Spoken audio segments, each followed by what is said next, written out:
That right there is the type of victory us Miami Hurricanes fans have been expecting from our team. That right there is the type of performance on both offense and defense that we have been expecting from the Miami Hurricanes for the last 4 weeks. And they finally put it together. Both sides of the ball were amazing. 41-7, the Miami Hurricanes win their final home game of the season. And the offense, dominant. The defense, extremely dominant. It didn't matter what side of the ball. The NC State Wolfpack were not ready for the Miami Hurricanes. On the defensive wise, the NC State offense did not get past the 50 until the late stages of the third quarter. That's how good our defense was this game. And our defense has been amazing, but guess what? It was even more amazing is seeing an explosive and aggressive offense. Credit to Shannon Dawson. He seemed to change up some of his things, some of his play calling, being more aggressive, being more explosive, and allowing the offense to play with more energy. And that was, you've seen that in the later stages, later on in the Syracuse game, but it finally carried over into the next game and in this game against NC State. Amazing, amazing performance all around by the Miami Hurricanes, and probably the best performance all around this season, considering what you expect from this team. They made NC State look like a bottom feeder ACC team. They made them look like Syracuse. They put up more points. They beat them worse than they beat Syracuse, and Syracuse is terrible. They're playing with a third-string lacrosse quarterback. That's how they made them look. They made CJ Bailey look ordinary. They made their special young quarterback look ordinary. They made their two running backs under 15 yards each. Hollywood Smothers and Scott, both under 15 yards this game. That was it. That was it. The Miami Hurricanes did their thing. And credit to the offense for putting up points, and credit to the defense for holding them to 7 points. It should have been a shutout. They didn't score until their final possession. It was a complete total domination on both sides. The Miami Hurricanes had total yards of 581 compared to NC State's 143, and 75 of those yards for NC State came on the final drive when we basically had Burt Arburn as the cornerback. That's how dominant a performance this was, and that should be considered by the CFP. 28 first downs to NC State's 9.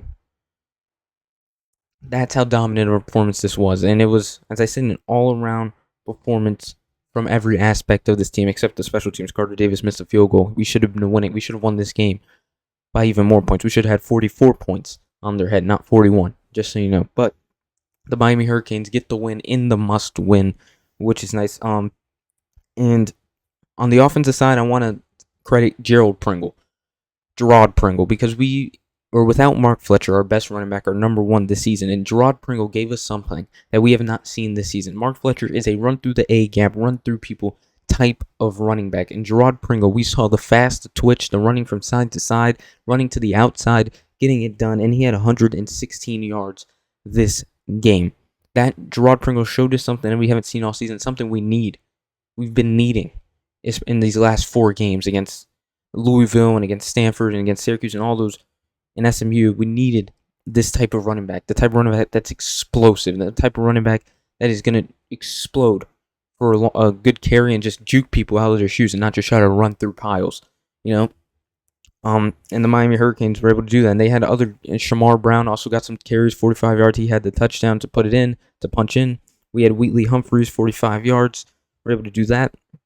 And then quarterback-wise, I thought we were going to have a little quarterback controversy going on in Miami because Malachi Toney hit JoJo Trader for 44 yards, and that set up the Shamar Brown punch-in touchdown. And also, look, this play was based off of Shannon Dawson opening it up because JoJo Trader, as of late, has been only on the field for running plays, for running concept. He's a hard blocker. He's a good receiving blocker. And he has not earned that playing time to really get run, especially this game. He wasn't getting run as the actual receiver passing plays. It was more so he always gets on the field to block during running plays. And that was set up because we had a little jet sweep action coming from Malachi Toney. And he got it on the jet sweep, and he was able to throw it to JoJo Trader because I'm pretty sure the NC State guys on tape were shown JoJo Trader. He is there to block, usually. And that opened up that playbook. That's what set that up, and it's amazing. And defensive-wise, Jacoby Thomas, man. Jacoby Thomas.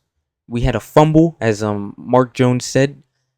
Shamar Brown got smoked like a black and mile, but Jacoby Thomas came back 2 plays later, pick six to the house in the first quarter, and then the following drive for NC State, he intercepted the ball again. Too bad the Canes weren't able to capitalize on that interception, but 2 interceptions in a row for Jacoby Thomas all over the place, hunting down, giving CJ Bailey some nightmares. So he is my defensive player of the game for sure, because really that interception, that pick six in the first quarter, was nice to see, because if we probably didn't get that pick six, who knows what would happen.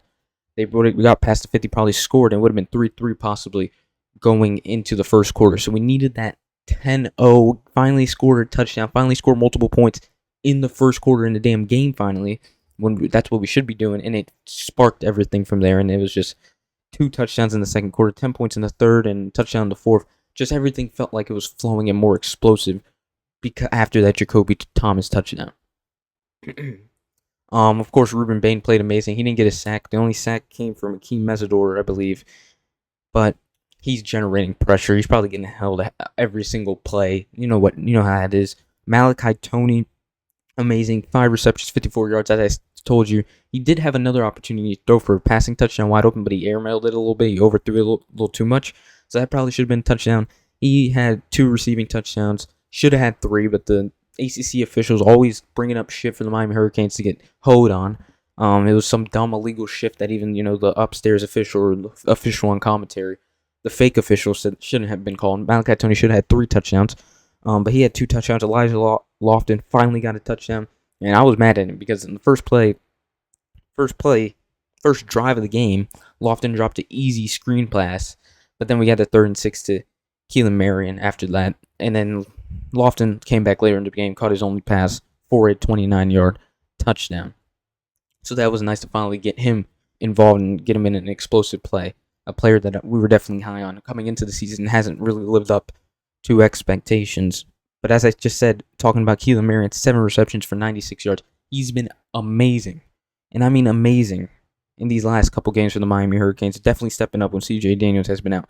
SMU 77 yards, Syracuse 116 and a touchdown, and then NC State 96 yards. He's been incredible.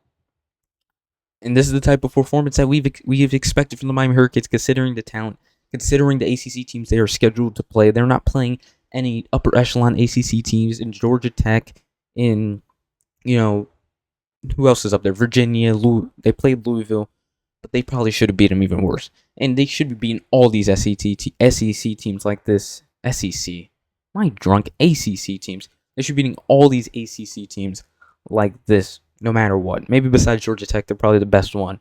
But I still like how Miami would match up in a hypothetical matchup against Georgia Tech. They should be beating all these teams considering the talent that they have. And this is the type of performance that we expected, and finally we got. It made NC State look like a shit team. We made them look like a Syracuse. We made them look like a Syracuse. But in reality, NC State's last win was against Georgia Tech, where they put up 48 points. And before that, they put up 34 against Pitt. We made them look like a shitting, not high-scoring team. But in reality, they are a high-scoring team. And we bring down their averages like crazy, especially on the offensive side of the ball. They looked anemic. They looked terrible. But the Miami Hurricanes defense would do that to you. And that's something the CFP committee should look at. How we just dominated a team that beat 2 currently ranked teams. In Pittsburgh and Georgia Tech, those are 2 ranked teams at the moment. And NC State beat both of those teams. Or I meant Virginia. They beat Virginia, not Pitt. They lost to Pitt. But they beat 2 currently ranked teams in UVA and Georgia Tech. And we made them look like a junior varsity high school team. That's something the CFP should definitely look at. Speaking of the CFP, the Miami Hurricanes didn't get the help that they expected to get. They wanted that Alabama win against Oklahoma to knock them out and move Miami most likely in front of Oklahoma, but they did get the Georgia win against Texas.